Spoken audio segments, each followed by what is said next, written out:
بس ان کو مردہ نہ کہو، کیونکہ جو اللہ کی راہ میں شہید ہو جاتا ہے نا، اس کا تو یہ کہ سیدھا جنتوں میں پہنچ جاتے ہیں۔ ایک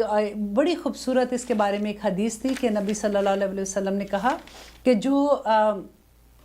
شہید ہو جاتے ہیں نا، وہ ایک پرندے کے دل کے اندر ان کی روح ہوتی ہے، اور وہ جنتوں میں بھاگتے پھرتے ہیں، کبھی ایک درخت، کبھی دوسری درخت، کبھی ادھر کبھی ادھر، اور رات کو اللہ سبحانہ تعالیٰ کے عرش کے نیچے جو قندیلیں ہوتی ہیں نا، ان کے نیچے جا کے جمع ہو جاتے ہیں، سبحان اللہ، اور وہاں جا کے سو جاتے ہیں، اور پھر صبح اٹھتے ہیں اور وہ پھر جنتوں کی سیر کرتے ہیں۔ اور سیم چیز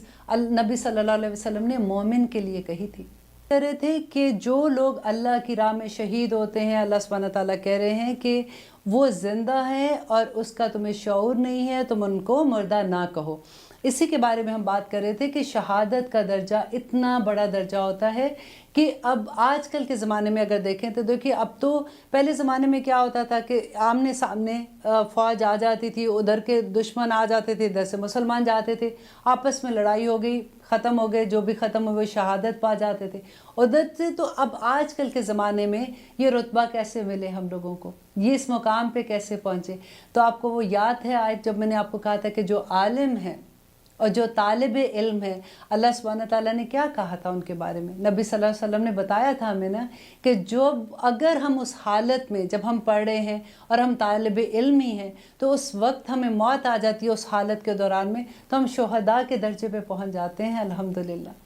تو آج آپ نے کیا کرنا ہے؟ دیکھیں، جو بھی آپ لوگ پڑھ رہے ہو، جو سٹوڈنٹ ہو گئے، ایک پارہ آپ نے ختم کر لیا، سیکنڈ پارے میں ہو نا،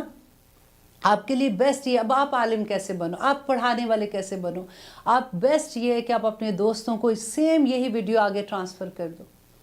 آپ کا کام پہنچا دینا ہے، آگے کوئی مانے نہ مانے وہ اس کا کام ہے۔ اللہ سبحانہ تعالیٰ نے نبی صلی اللہ علیہ وسلم کو کہا تھا نا کہ وَلَعَلَّكَ بَاخِعٌ نَفْسَكَ عَلَىٰ آثَارِهِمْ، کہ نبی کہ آپ اپنی جان کو ہلکان کر دیں گے، آپ کا کام تو صرف میرا پیغام پہنچا دینا ہے۔ اب آپ کا بھی کام یہ ہے کہ آپ یہی ویڈیو جو ہے، یہ آڈیو جو اگر آپ کو ملتی ہے، آپ یوٹیوب میں جاتے ہیں، آپ قرآن میری ساری ویڈیوز اس کے اندر ہیں، اب وہ اپنے دوستوں کو ٹرانسفر کرنا شروع کر دیجئے۔ تو انشاءاللہ ہم قیامت کے دن ہم اللہ سبحانہ تعالیٰ سے کہہ سکیں گے یا اللہ ہم نے اپنا کام پورا کر دیا تھا۔ دیکھیے، امت مسلمہ کا کام بھی یہی ہے نا، اللہ سبحانہ تعالیٰ نے ہمیں یہی منصب دیا ہے کہ اللہ کا پیغام دوسروں تک پہنچانا ہے۔ یہ ہم سب مل کے جب یہ کام کریں گے تبھی انشاءاللہ ہم قیامت کے دن اللہ سبحانہ تعالیٰ کے سامنے کہہ سکیں گے کہ یا رب العالمین ہم اپنا کام پورا کر آئے۔ آگے دیکھیے آیت نمبر 155، الحمدللہ۔ یہ آیت بھی مجھے بہت ڈراتی ہے، کیونکہ وَلَنَبْلُوَنَّكُمْ وا اور لا بلا شبہ، یقیناً نَبْلُوَنَّكُمْ ہم ضرور آزمائیں گے تمہیں، بِشَيْءٍ کسی چیز سے، من الخوف خوف سے، والجوع اور بھوک سے، ونقص من الاموال اور مال کے نقصان سے، والانفس اور جانوں سے، والثمرات اور پھلوں میں سے کمی سے، اولاد بھی اس میں سے آ سکتی ہے، وبشر الصابرین اور صبر کرنے والوں کو خوشخبری دے دیجیے۔ یہ دیکھیے اللہ سبحانہ تعالیٰ نے ہمیں اس دنیا میں کیوں بھیجا ہے؟ اس لیے کہ وہ یہ آزمائے کہ ہم میں سے احسن عمل کون سا کرتے ہیں۔ سورۃ ملک میں ہم پڑھتے ہیں نا روز، اور دیکھیے یہاں پہ وہی آیت ہے کہ میں ضرور آزماؤں گا تمہیں، لیکن یہ جو چیز ہے نا بِشَيْءٍ، یہ اتنی خوبصورت بات ہے کہ اس سے اتنا حوصلہ مل جاتا ہے کہ کچھ، سارے کے سارے سے نہیں آزماؤں گا، کچھ اس میں سے چیزیں، من الخوف خوف سے۔ اس کی ایک تفسیر یہ بھی ہے کہ خوف جو ہے وہ اللہ کا ڈر ہے، جو ہے وہ بھوک کی بات ہے تو وہ روزوں کی بھوک ہے، نقص من الاموال جو ہے وہ زکوٰۃ دینے کی ادائیگی میں ہے، والانفس بیماریاں انسانوں کو جو ہوتی ہیں، وہ ثمرات اور اولاد ہے، وہ بشر صابرین اور صبر والوں کے لیے۔ لیکن اگر اس کو اس طرح سے آپ دیکھیں کہ اللہ سبحانہ تعالیٰ نے جو ایک ہمیں اس آیت سے ایک عمومی سا ایک مقصد نظر آتا ہے کہ اللہ تعالیٰ ہمیں خوف سے بھی آزمائیں گے، اللہ تعالیٰ ہمیں بھوک سے بھی آزمائیں گے، کبھی ہمارے مالوں میں نقصان ہوگا اس سے آزمائیں گے، کبھی اللہ نہ کرے ہماری جانوں میں نقصان ہوتا ہے، کبھی بیماریاں بھی آ جاتی ہیں، کبھی ایسا سچویشن ہو جاتی ہے کہ ہمارے لو ونز ہم سے ہمارے پاس سے چلے جاتے ہیں، الثمرات اولاد ہے کہ اس سے بھی آزمائش آئے گی۔ تو لیکن اللہ سبحانہ تعالیٰ کیا کہہ رہے وہ بشر الصابرین کہ خوشخبری دے دو صبر کرنے والوں کے لیے۔ صبر والوں کے لیے کیا خوشخبری ہے، یہ کہ اللہ مع صابرین، کہ اللہ ان کے ساتھ ہے۔ دیکھیے اللہ سبحانہ تعالیٰ یہ نہیں چاہتے آپ کو تکلیف دینا، یہ تھوڑی سی بشیئن، یہ بڑی خوشخبری ہے اس آیت میں، میرے لیے کم از کم بہت بڑی خوشخبری تھی کہ اللہ اکبر جب میں پڑھی تھی تو میں بہت ڈرتی تھی کہ یا اللہ نہ کرے ان میں سے کوئی آزمائش میرے پہ آئے، لیکن جب بشیئن پڑھا تھا تو اللہ پہ اتنی محبت آئی جس کی حد نہیں، کہ اللہ سبحانہ تعالیٰ سے دیکھیں پھر پچھلی آیت یاد کرے کہ جو شکر ہے، اگر کہتے ہیں کہ اگر پہلے سے ہی اللہ کی نعمتوں کا شکر ادا کر دو، وہ نعمتیں اللہ سبحانہ تعالیٰ نہیں لیں گے تم سے۔ ہم بھول جاتے ہیں نا اس کا شکر ادا کرنا۔ جب آپ دیکھیں آپ نے کسی کو کوئی تحفہ دیا ہو اور وہ اس کی قدر ہی نہ کرے تو آپ کو کیسا لگے گا؟ بالکل وہی بات ہے کہ اللہ جب اپنی نعمتیں عطا کرتے ہیں، آپ اس کی قدر نہ کریں گے، وہ واپس لے لیتے ہیں۔ بس کوشش کریں کہ نعمتیں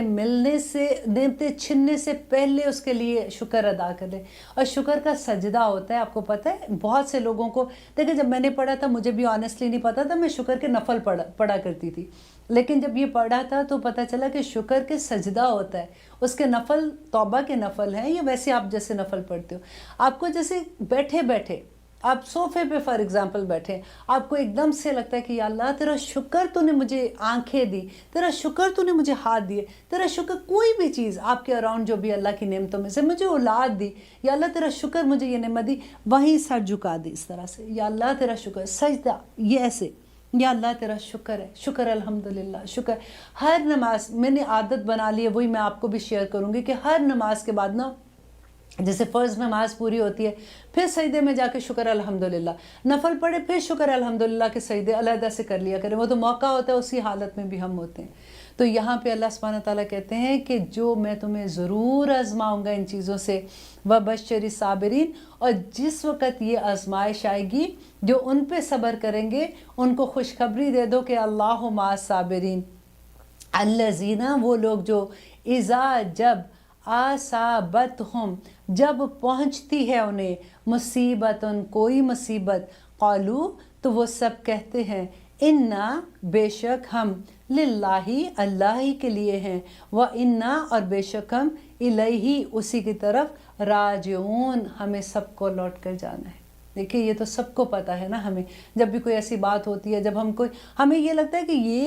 یہ جو سینٹنس ہے نا، جب کوئی فوت ہوتا ہے تبھی ہم پڑھتے ہیں اِنَّا لِلَّهِ وَإِنَّا إِلَيْهِ راجعون۔ یہاں پہ اللہ سبحانہ تعالیٰ کیا کہا ہے کہ جب بھی کوئی مصیبت، کوئی پریشانی، کوئی تکلیف آتی ہے تو یہ پڑھ لیا کرو اِنَّا لِلَّهِ وَإِنَّا إِلَيْهِ راجعون۔ ایک یہاں پہ بہت خوبصورت بات میں آپ کو بتاتی ہوں کہ ام سلمہ تھی، نبی صلی اللہ علیہ وسلم کی وائف ہے نا، تو ان کو جو اگر پہلے مکہ کے دور میں ان کا اگر آپ حالات زندگی پڑھیں اتنی خوبصورت ہے۔ ام سلمہ کہتی ہیں کہ جتنا اسلام لانے کے بعد جتنی تکلیفیں میں نے سہیں اتنی تکلیفیں کسی نے نہیں سہی ہوں گی۔ دیکھیں جب باری آگے کہ چلے جی اب مکہ سے ہجرت کرنے کا وقت آ گیا، آپ کو پتہ ہے ہجرت کرنا کتنا مشکل، کہ پورا خاندان ادھر، اتنے پیدا ہوتے جس جگہ پہ تھے، اب وہاں سے ہجرت کرنے کا حکم آ گیا ہے، اور حکم بھی اس لیے آ گیا تھا کہ ابو طالب کی جب وفات ہوئی تھی تو اس کے بعد وہاں پہ سردار کون بن گئے تھے؟ آپ کو پتہ ہے ابو لہب بنے تھے، ان کے چھوٹے بھائی تھے نا۔ اس وقت قبائلی سسٹم ہوتا تھا، تو وہاں پہ مسلمان جو تھے، کیونکہ ابو طالب کی وجہ سے مسلمانوں کو وہاں پہ رہنے کا اختیار اس لحاظ سے تھا کہ اس کے انڈر ہوتے تھے کہ ان کو کوئی تنگ نہیں کرے گا، کیونکہ نبی صلی اللہ علیہ وسلم کے چچا بھی تھے، لیکن ابو لہب ان کے اگینسٹ تھے، اس لیے اس وقت وہاں پہ مسلمانوں کو اتنا تنگ کیا جا رہا تھا جس کی حد نہیں، کہ مسلمانوں کو ویسے بھی ہجرت کرنی پڑی وہاں سے۔ تو ام سلمہ کہتی ہیں کہ جب ہجرت کا وقت آیا تو ابو سلمہ ان کے بیٹے کا نام ہے، اس زمانے میں اسی طرح سے ام سلمہ، سلمہ کی ماں، ابو سلمہ، سلمہ کا باپ جو تھا، تو انہوں نے کیا کیا کہ اونٹ پہ اپنا سارا سامان رکھا اور ہجرت کے لیے تیار ہوئے۔ اتنی دیر میں کیا ہوا کہ ام سلمہ جو ہیں ان کے قبیلے کے لوگ آ گئے، کیونکہ تنگ تو کرنا ہوتا تھا، ہر ایک کا تنگ کرنے کا بھی ڈیفرنٹ انداز ہوتا تھا، تو تنگ کرنے کے لیے ان کے قبیلے کے لوگوں نے کہا کہ یہ تو ہمارے قبیلے کی عورت ہے، ہم نے اس کو یہاں سے نہیں جانے دینا، اور ان کو روک لیا۔ اتنے میں کیا ہوا کہ ابو سلمہ کے قبیلے کے لوگ آ گئے اور انہوں نے کہا کہ اگر تم، کیونکہ ماں تھی نا ان کے ساتھ، انہوں نے چھوٹا سا بچہ اپنے سینے کے ساتھ لگایا ہوا ہے، تو وہ ان کو گھسیٹے کہ نہیں اس کو ہم نہیں جانے دیں گے، کیونکہ اونٹ کے اوپر سامان رکھا ہوا ہے، وہ بیٹھنے والے ہیں، تو آگے قبیلے کے لوگ